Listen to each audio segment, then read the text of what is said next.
قل اعوذ برب الناس، کہو کہ میں انسانوں کے پروردگار کی پناہ مانگتا ہوں، ملک الناس، یعنی لوگوں کے بادشاہ کی، الہ الناس، لوگوں کے معبود کی،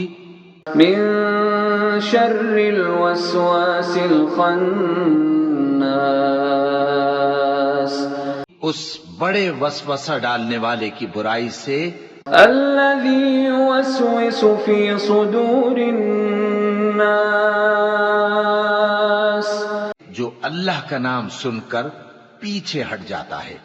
جو لوگوں کے دلوں میں وسوسے ڈالتا ہے، من الجنة والناس، خواہ وہ جنات میں سے ہو